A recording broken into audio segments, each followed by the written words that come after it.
दोस्तों, इतिहास गवाह है कि जब जब भारत की संयम की सीमा टूटी है, तब तब नक्शे बदले हैं और भूगोल हिल गया है। आज मैं आपको एक ऐसी रात की कहानी सुनाने जा रहा हूं जो शायद आपकी और हमारी नींदों में तो सुकून भरकर चली गई, लेकिन सरहद के उस पार दुश्मन की कई पीढ़ियों की नींद हराम कर गई। क्या आपने कभी सोचा है कि जिस वक्त आप अपने घरों में चैन से सो रहे होते हैं, ठीक उसी वक्त बर्फ से ढकी उन जानलेवा चोटियों पर जहां ऑक्सीजन भी दम तोड़ देती है, वहां क्या खेल चल रहा होता है? आज की खबर सिर्फ खबर नहीं है, बल्कि भारत के उस नए अवतार का सबूत है जिसके बारे में दुनिया की बड़ी बड़ी महाशक्तियां अब दबी जुबान में बात करने लगी हैं। आज हम पर्दा उठाएंगे उस गुप्त मिशन से, उस ऑपरेशन डीप स्ट्राइक से, जिसने पाकिस्तान के पूरे सैन्य तंत्र को लकवा मार दिया है। क्या भारत अब पीओके को वापस लेने के अंतिम चरण में है? क्या चीन की चालबाजियां अब उसी पर भारी पड़ने लगी हैं? और आखिर उस काली रात में भारतीय कमांडोज ने ऐसा क्या किया कि पाकिस्तान को सुबह होने तक अपनी तबाही का मंजर देखने का भी वक्त नहीं मिला? यह सब कुछ इतना फिल्मी लगेगा कि शायद आपको यकीन ना हो, लेकिन दोस्तों, यह हकीकत है नए भारत की।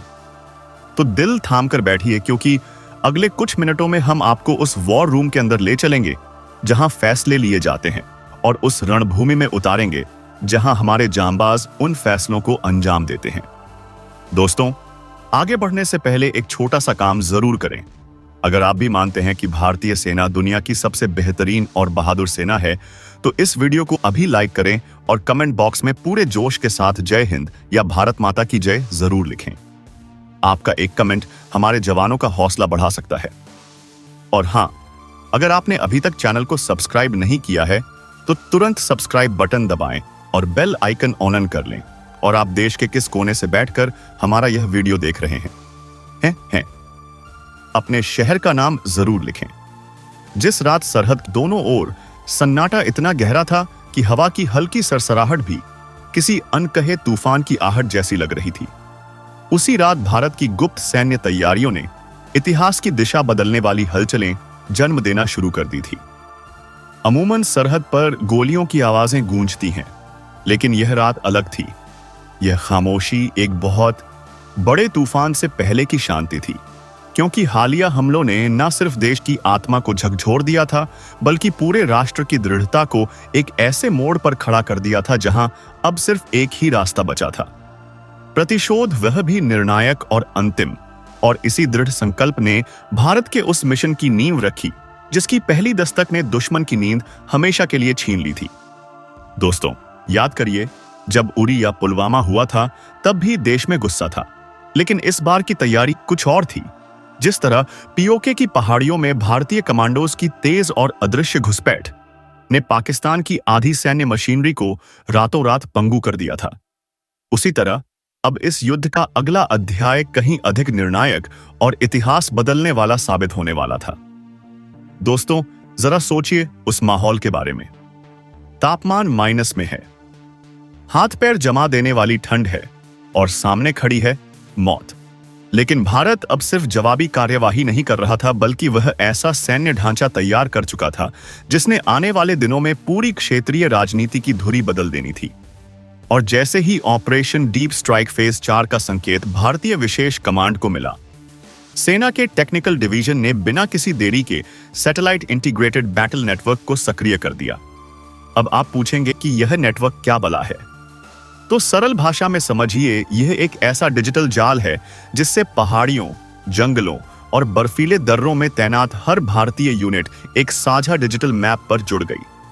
मतलब जो एक जवान देख रहा था, वही दिल्ली में बैठा जनरल देख रहा था। वहीं दूसरी ओर दुश्मन को यह पता तक नहीं था कि उसके हर कदम को 400 फीट ऊपर से भारतीय मिलिट्री ग्रेड आंखें, यानी हमारे हाईटेक ड्रोन, वास्तविक समय में देख रहे थे।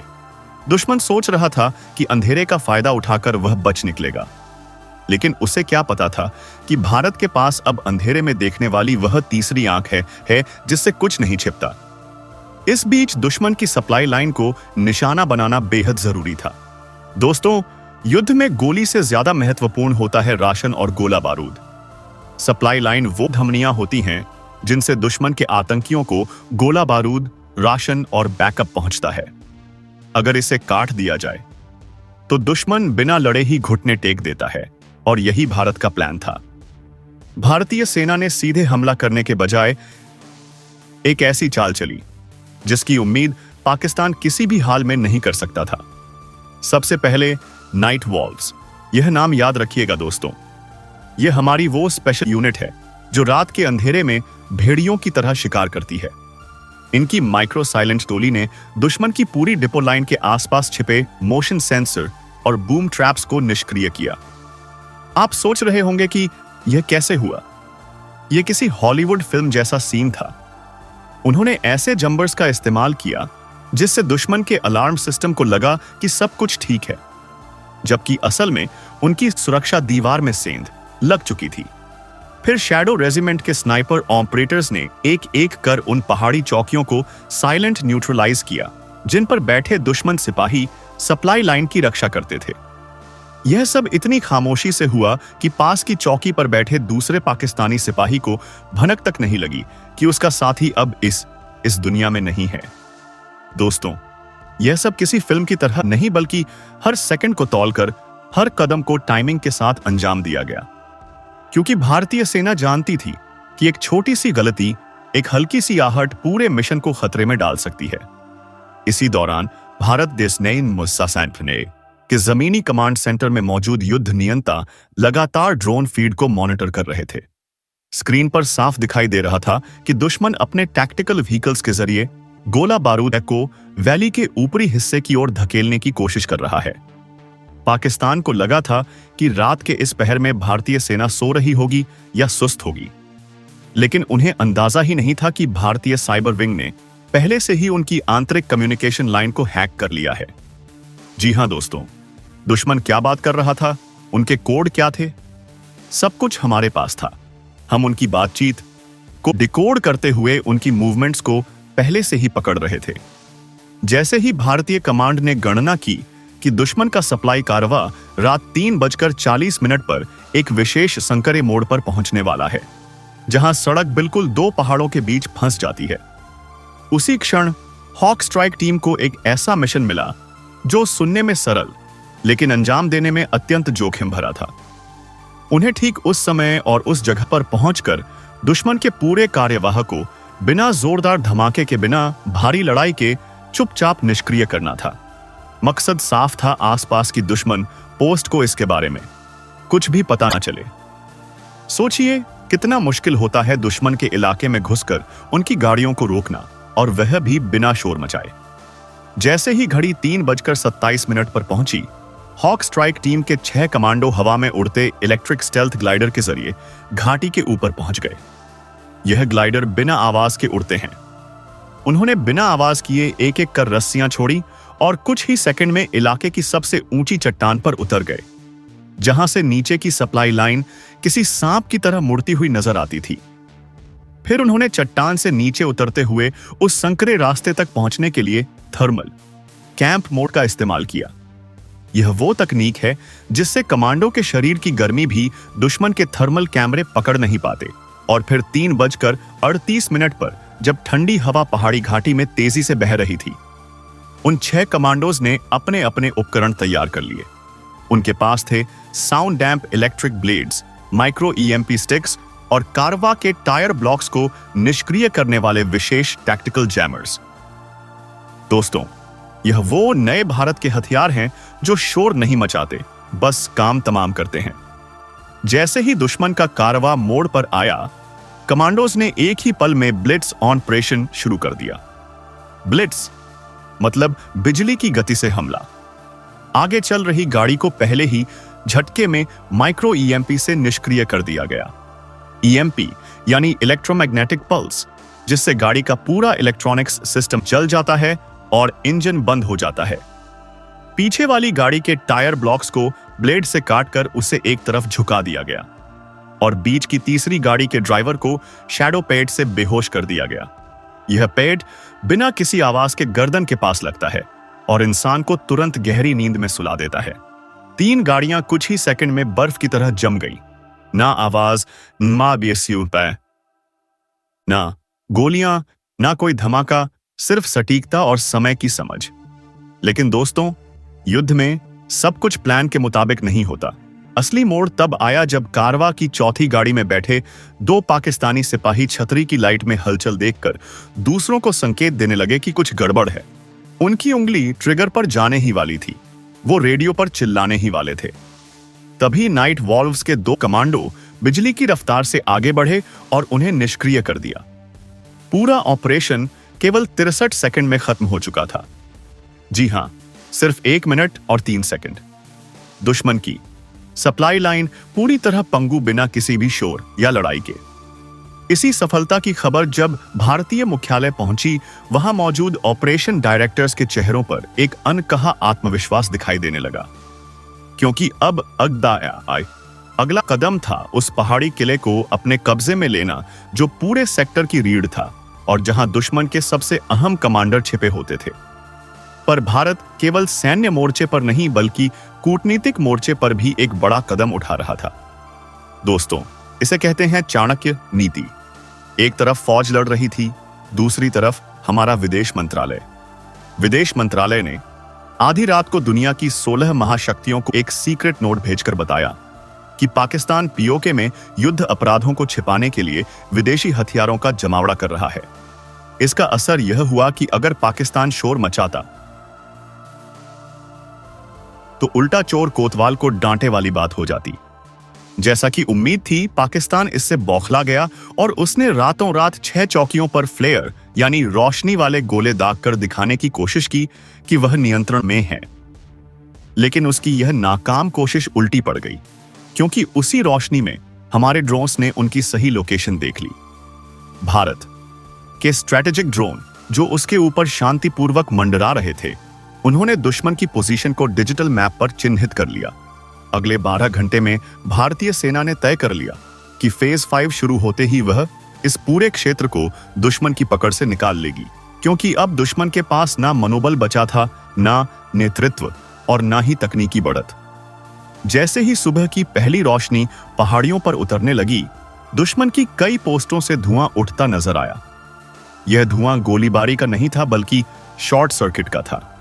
भारतीय साइबर विंग ने रात भर उनकी पावर लाइनों को जाम कर दिया था, जिससे उनकी कम्युनिकेशन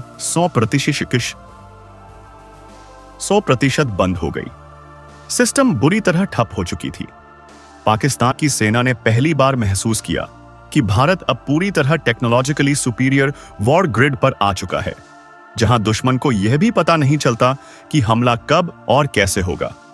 लेकिन दोस्तों, इस जंग का सबसे नाटकीय और रोंगटे खड़े कर देने वाला क्षण अभी बाकी था। उसी दिन भारतीय रडार ने यह चौंकाने वाली सूचना पकड़ी कि पाकिस्तान ने अपने 2 उच्च मूल्य सैन्य कमांडरों को, यानी उनके टॉप जनरलों को, सीक्रेट हेलीकॉप्टर के जरिए मुख्य किले तक पहुंचाने के लिए उड़ान भरवाई है। वो हेलीकॉप्टर अब पीओके की गहरी घाटियों में प्रवेश कर चुका था। यह एक बहुत बड़ी चुनौती थी। अगर भारत उसे रोकता तो उसका मतलब खुले युद्ध की घोषणा माना जाएगा, और अगर भारत उसे जाने देता तो दुश्मन को फिर से मजबूती मिल सकती थी। उनका नेतृत्व वापस आ सकता था। यह वही मोड़ था जब प्रधानमंत्री से लेकर रक्षा प्रमुख तक एक ही सवाल पर अटके थे। क्या भारत अब सीधी कार्यवाही करे?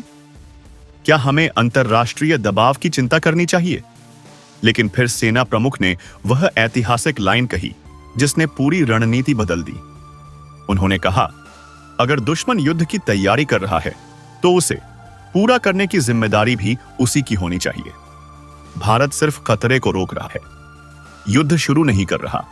और यह सुनते ही ऑपरेशन रूम में मौजूद हर अधिकारी समझ गया कि अब भारत उस हेलीकॉप्टर को किसी भी कीमत पर उतरने नहीं देगा। जैसे ही सेना ने अंतिम अनुमति दी, भारतीय एंटी स्टील्थ ड्रोन ने पहाड़ी दर्रे के ऊपर उड़ते उस दुश्मन हेलीकॉप्टर को रडार पर लॉक किया, उसके इंजन की आवाज को ब्लॉक किया और एक पल में उसे घाटी के ऊपर स्थिर कर दिया, जिससे हेलीकॉप्टर असंतुलित होकर नीचे की बर्फीली सतह पर आ गिरा। इस एक कार्यवाही ने न सिर्फ दुश्मन कमांडरों को खत्म कर दिया, बल्कि पाकिस्तान की सेना को पूरी तरह हिला दिया, क्योंकि अब उन्हें समझ आ चुका था कि युद्ध चाहे छाया में लड़ा जाए या मैदान में, भारत अब हर स्तर पर कई कदम आगे है। इसी जीत की गूंज पूरे कमांड सेंटर में फैल चुकी थी कि अब पीओके की भाग्य रेखा बदलने का असली समय आ चुका है। जिस क्षण भारत की तीनों विशेष कमांडो यूनिट्स ने पीओके की धरती पर छाया की तरह उतरकर अपने पहले गुप्त बेस को सक्रिय किया, उसी क्षण यह साफ हो गया था कि आने वाले घंटे पूरे दक्षिण एशिया की शक्ति संतुलन की रेखाओं को बदलने वाले हैं। यह ऑपरेशन किसी साधारण जवाबी कार्यवाही का हिस्सा नहीं था, बल्कि दशकों से भारत के खिलाफ छेड़े गए प्रॉक्सी वॉर का वह निर्णायक अंत था जिसकी तैयारी भारत ने वर्षों की चुप्पी और रणनीति के भीतर की थी। जैसे जैसे रात गहराती गई, वैसे वैसे भारतीय सेनाओं की चालें तेज, सटीक और दुश्मन की समझ से बहुत आगे होती चली गई। पीओके के पहाड़ी इलाके में मौजूद पाकिस्तानी चौकियों को अभी तक यह एहसास भी नहीं था कि उनके बिल्कुल करीब भारतीय कमांडो उस तरह फैल चुके हैं जैसे काली रात में बिना चांद की छाया, जिनके हर कदम की ध्वनि तक हवा में घुलकर खो जाती थी। इस बीच स्पेशल यूनिट हॉक स्ट्राइक ने दुश्मन की पहली सप्लाई लाइन की ओर बढ़ते हुए अपने माइक्रो ड्रोन आसमान में भेज दिए।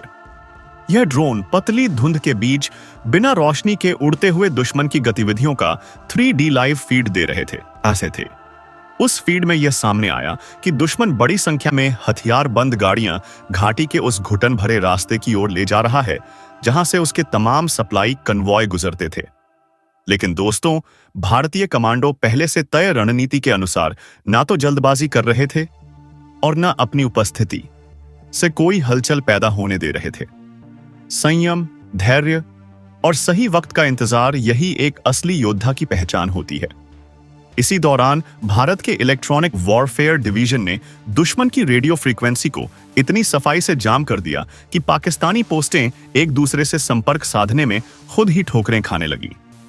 वो अपने हेडक्वार्टर को हेलो हेलो करते रह गए, लेकिन जवाब में सिर्फ सन्नाटा मिला। और जैसे ही अंधेरे में दुश्मन की पहली बैच आगे बढ़ी, नाइट वॉल्व्स की रिकॉर्न टीम पहले ही उनके रास्ते के बिल्कुल ऊपर मौजूद चट्टानों पर अपनी पोजीशन ले चुकी थी। वहां से वे हर वाहन की आवाज, हर सैनिक की सांस तक सुन पा रहे थे। लेकिन इस बार भारत की योजना दुश्मन को सिर्फ मारकर आगे बढ़ने की नहीं थी, बल्कि उनकी सप्लाई लाइन को काटकर पूरे क्षेत्र को अंदर से पंगु बना देने की थी, ताकि आगे आने वाले निर्णायक प्रहार में दुश्मन 2 मिनट भी खड़े ना रह सके। उधर दिल्ली में प्रधानमंत्री, राष्ट्रीय सुरक्षा सलाहकार और सेना प्रमुख लगातार उपग्रहों से आ रही तस्वीरों और लाइव डाटा की निगरानी कर रहे थे, जिनमें साफ दिख रहा था कि पाकिस्तानी सेना अपनी सबसे बड़ी गलती कर रही है। वह भारत की गतिविधियों को केवल एलओसी लेवल की छोटी मोटी हलचल समझकर अपने भारी हथियार आगे बढ़ा रही थी, जबकि भारत पहले ही उनकी रीढ़ समझे जाने वाले सप्लाई कॉरिडोर को पूरी तरह अपने शिकंजे में ले चुका था। इस बीच रॉ की एक रिपोर्ट ने और भी बड़ा धमाका कर दिया। इसमें बताया गया कि पीओके के अंदर चीन से आए कुछ तकनीकी विशेषज्ञ उन पाकिस्तानी यूनिट्स को ड्रोन गैजेट्स उपलब्ध करा रहे हैं जो अगले कुछ घंटे में भारत की अग्रिम चौकियों पर कोई बड़ा हमला कर सकते हैं। अब कहानी में चीन का एंगल भी आ गया था। यह खबर खतरे की घंटी थी। जैसे ही यह जानकारी स्ट्रेटेजिक वॉर रूम में पहुंची, भारत ने तुरंत ऑपरेशन क्राउन फॉल को सक्रिय किया। यह एक ऐसा चरण है जिसके तहत भारत दुश्मन के भीतर मौजूद हर कमांड सेंटर पर बिना दिखे डिजिटल हमला करता है। अगले ही मिनटों में पाकिस्तान की सबसे सुरक्षित समझी जाने वाली 2 रडार पोस्ट पूरी तरह ब्लाइंड हो गई। उनकी स्क्रीन पर नीली लाल लाइनों की जगह सिर्फ काली निरंतरता उभरने लगी। उनके ऑपरेटर्स को लगा कि शायद सिस्टम में तकनीकी खराबी है। उन्होंने तारों को हिलाया, सिस्टम रिस्टार्ट किया, लेकिन सब बेकार। जबकि असल में यह भारत की इलेक्ट्रॉनिक स्ट्राइक थी जिसने दुश्मन की निगरानी प्रणाली को बिल्कुल नंगा कर दिया था। दोस्तों, जरा सोचिए उस मंजर के बारे में। दुश्मन अंधा हो चुका था और भारतीय शेयर शिकार के लिए तैयार थे। इसी दौरान भारतीय कमांडो उस सप्लाई लाइन के बिल्कुल मुहाने तक पहुंच चुके थे, जहां से गुजरने वाला हर वाहन आने वाले कई घंटों में पाकिस्तान की आखिरी उम्मीद बनने वाला था। लेकिन शैडो रेजिमेंट के कप्तान कबीर ने अपने कमांड को रिपोर्ट भेजी कि दुश्मन के 27 वाहन और 3 आर्म्ड ट्रांसपोर्ट यूनिट्स इस रास्ते में फंसे हुए हैं और यह सही क्षण है कि भारत एक भी गोली चलाए बिना इन्हें निष्क्रिय कर दे। तभी उच्च कमान से मंजूरी मिली कि इस बार दुश्मन को उसकी ही रणनीति से मात दी जाएगी, अर्थात आक्रमण नहीं बल्कि नियंत्रण, विनाश नहीं बल्कि पंगुकरण। इस आदेश पर हॉक स्ट्राइक टीम ने पहले से स्थापित ईएम पल्स डिवाइस को सक्रिय किया, जो पहाड़ी की चोटी पर छिपाकर लगाया गया था। अगले 13 सेकंड में पूरी घाटी में इतनी शक्तिशाली ईएमपी तरंग फैली कि दुश्मन के वाहनों के इंजन एक साथ बंद हो गए। उनकी लाइटें अंधेरे में बुझ गईं और हथियार सिस्टम ठप पड़ गए। यह दृश्य इतना अप्रत्याशित था कि पाकिस्तानी सैनिक खुद समझ नहीं पाए कि अचानक किस अदृश्य शक्ति ने उनके काफिले को जंजीरों की तरह बांध दिया। इससे पहले कि वह स्थिति समझ पाते, भारतीय कमांडो पहले से ही उन सभी वाहनों को चिन्हित कर चुके थे। वहीं दूसरी ओर एलओसी के बिल्कुल पास मौजूद दुश्मन की एक चौकी ने जब यह महसूस किया कि उनकी सप्लाई लाइन अचानक रुक गई है, तो उन्होंने रेडियो पर बार बार कॉल किया। बेस, क्या हमें सपोर्ट मिल रहा है? क्या भारतीय फोर्सेस आगे बढ़ रही हैं? जवाब दो। लेकिन उनकी हर पुकार हवा में खोती जा रही थी, क्योंकि भारत ने उस इलाके की सारी रेडियो फ्रीक्वेंसी को ऐसा जाम किया था कि दुश्मन की आवाजें खुद उनके भीतर दब कर रह जा रही थी। इस खामोशी के बीच भारतीय कमांडो ने बिना गोली चलाए, बिना किसी संघर्ष के दुश्मन की पूरी सप्लाई लाइन पर नियंत्रण कर लिया। और इस खबर के पहुंचते ही दिल्ली के स्ट्रेटेजिक कमांड में मौजूद अधिकारियों ने एक दूसरे की ओर देखा, एक राहत की सांस ली, क्योंकि यही वह पल था जिसकी प्रतीक्षा पिछले 3 महीनों से की जा रही थी। दुश्मन अब ना आगे बढ़ सकता था, ना पीछे हट सकता था और ना ही ऊपरी कमांड से संपर्क कर सकता था।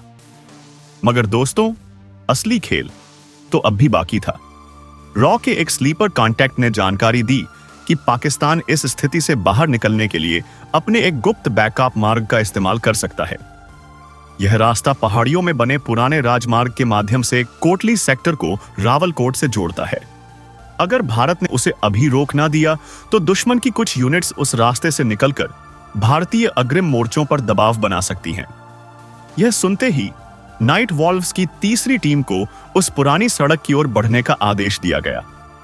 वहां पहुंचने के लिए उन्हें खड़ी चट्टानों, फिसलते पत्थरों और अंधेरी घाटियों को पार करना था।